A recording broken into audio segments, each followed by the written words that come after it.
bilangan. Baik, cikgu. Jadi ada sesiapa yang ingin memberi contoh tak mengenai penjodoh bilangan ni? Kalau cikgu tanya aku buat pura-pura bantu je lah. Aku pula pura-pura yang buku lah. Nazim, cuba awak bagi satu contoh penjodoh bilangan kepada semua. Saya ke? Yelah, awak lah. Saya tak tahu cikgu. Saya pun tak yakin. Awak tu? Saya pun tak tahu, cikgu. Okey, tidak mengapa, cikgu faham. Kamu semua masih lagi berada dalam fasa ingin mengenali apa itu penjodoh bilangan. Ya. Betul kan, Nazim? Ya. Sorry. Sebabnya aku memang tak minat dalam subjek ni. Betul tu. Kalau tak minat, terus hilang semangat. Saya nak jawab tadi tapi takut salah. Sebenarnya korang boleh je. Cuma kena cuba je. Masalahnya aku rasa aku tak boleh buat pun tadi. Dah cuba pun rasa memang tak boleh kan. Betul lah tu. Hai, selamat pagi semua. Hai, selamat pagi, cikgu. Wah, nampaknya hari ni semua orang macam tak sabar-sabar je nak belajar, betul tak? Betul. Okey, baiklah. Pada hari ini, cikgu ingin mengajar kamu semua dengan menggunakan kaedah yang berbeza pula. Okey, nama permainan ini ataupun kaedah pembelajaran pagi ini ialah cari pasangan yang tepat. Macam game ke, cikgu? Ya, tepat sekali Suraya. Ini seperti kita bermain satu permainan. Okey, di sini cikgu ada beberapa kad. Okey, dan di dalam kad ini ada perkataan-perkataan yang kamu semua perlu cari dan perkataan itu akan membentuk satu penjodoh bilangan. Boleh? Faham tak macam mana cara main dia? Maksudnya kena bergerak jalan orang aja tu. Iya, betul sekali Nazir. Okey. Iya. Okey, baiklah. Cikgu akan bagikan kad ni ya. Okey, Farah. Okey, 3. Terima kasih, cikgu. Nazir. Boleh. Ada. Ya, ada. Semua orang akan dapat. Okey, baiklah. Jadi, semua orang boleh bergerak mencari pasangan masing-masing ya. Okey. Bergerak dah sini. Siapa ada pegang baju? Nama baju?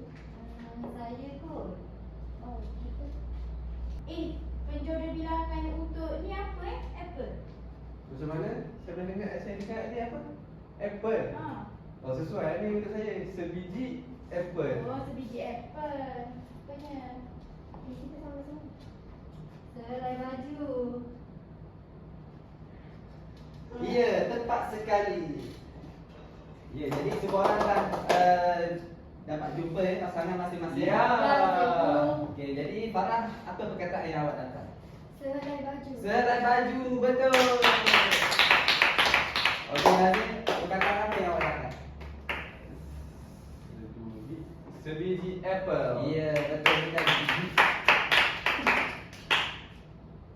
Okey, baiklah. Pada hari ini cikgu ingin cuba secara lisan pula. Okey, jadi Boleh. cikgu nak setiap seorang akan bagi satu contoh penjodoh bilangan. Boleh? Boleh. Okey, baiklah. Kita mulakan dari Nazir. Silakan. Okay, saya apa tadi penjodoh bilangan kan? Iya, betul. Seekor kucing. Betul ke? Betul? Ya, betul. Korang pandai lah sekarang nanti. Memanglah. Tapi macam senang je faham rupanya benda ni. Betul-betul. Okey, seterusnya Farah, silakan. Selai baju.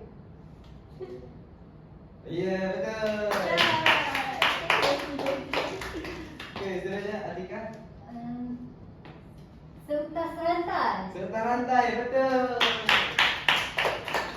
Seterusnya Suraya pula. Sebatang pensel. Sebatang pensel, betul. Okey, baiklah. Hari ni cikgu nak tanya mengenai penjodoh bilangan. Saya. Oh, nampaknya hari ni cikgu tak perlu pilih Nampaknya semua orang dah Ya. dah pandai angkat tangan, dah pandai nak menjawab. Okey, jadi kenapa? Sebab sekarang semua dah suka belajar, cikgu. Iya. Cikgu, dulu saya ikut je. Sekarang saya nak cuba sendiri. Itulah Wow. sama lah saya pun cikgu. Rupanya bila kita faham sikit-sikit, Terus rasa seronok. Oh, Betul bagusnya. tu. Saya pun dah tak takut sangat nak jawab. Allah Akbar, bagusnya anak-anak murid cikgu ni. Cikgu sangat-sangat bangga dengan awak semua. Terima kasih Terima cikgu. kasih cikgu. Okey, jadi cikgu bangga dengan perubahan yang ada dalam diri kamu semua.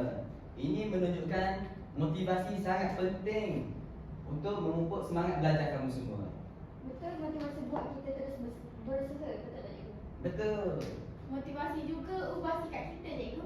Betul Suraya. Motivasi bagi kita menjadi lebih yakin cikgu. Ya Atika, benar sekali. Lepas tu motivasi ni daripada saya selalu malas, jadi lebih rajin cikgu. Ya, betul Nazir.